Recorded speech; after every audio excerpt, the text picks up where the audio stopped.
श्री गुरु महाराज की जय।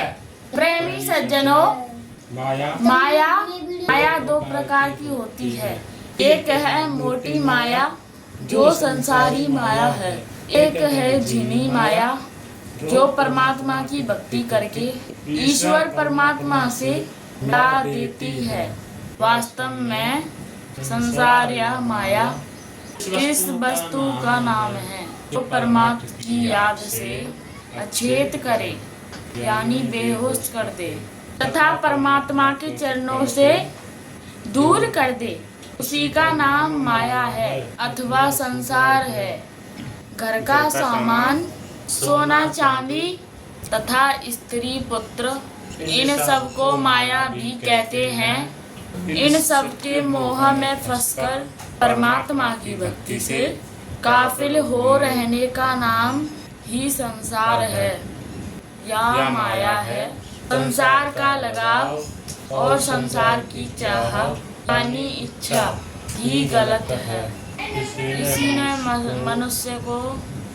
ने मनुष्य को दुख और परेशानी में डाल रखा है। सोचने और समझने की बात है कि संसार को दिल में बसाने का परिणाम क्या होगा।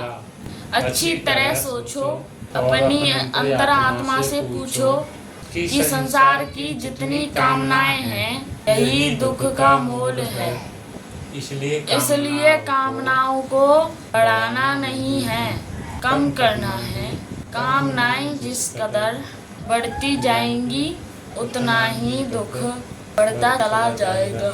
माया तो वास्तव में रूह यानी आत्मा को रूह भी कहते हैं। इंग्लिश में आत्मा को सोल कहते हैं। माया छाया एक सी बिरला जाने कोई, भाग देखे पीछे फिरे, सन्मुख भागे सोए। कबीर साहब फरमाए देते हैं कि माया और छाया दोनों एक जैसी हैं। जिस प्रकार छाया के पीछे भागने से छाया हाथ नहीं आती, परंतु छाया की ओर पीठ करने से वह पीछे चली जाती है, उसी प्रकार संसारी माया अगर कोई त्यागी होकर माया का त्याग करे तो माया उसके पीछे भागती है। परंतु कोई माया की चाह करे तो माया उनके पास रुकती नहीं, माया दूर दूर भागती है। बहुत से लोग कहते हैं खूब धन कमाते हैं लेकिन हमारे पास पैसा रुकता ही नहीं। संसारी मनुष्य की समझ में इतनी गिरावट आ चुकी है कि असली की तो परख नहीं, नकल की पूजा सेवा करता है, यानी नकली की। वास्तव में मनुष्य को परमात्मा के प्रेम और शत्रु की भक्ति की चाह नहीं है और असत्य यानी झूठी माया उसी को चाहता है। इसी प्रकार जिस मनुष्य के दिल में मालिक से मिलने की सच्ची तड़प और अनुराग नहीं है, अनुराग माने प्रेम।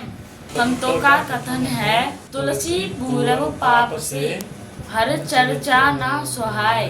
जैसे जौहर के हो तही भोजन की रुचि जाए। जिस प्रकार शरीर में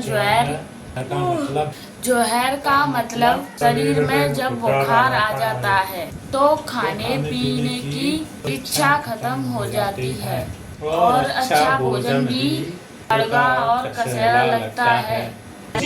उसी प्रकार पूर्व जन्म के पाप कर्मों। श्री गुरु महाराज की जय।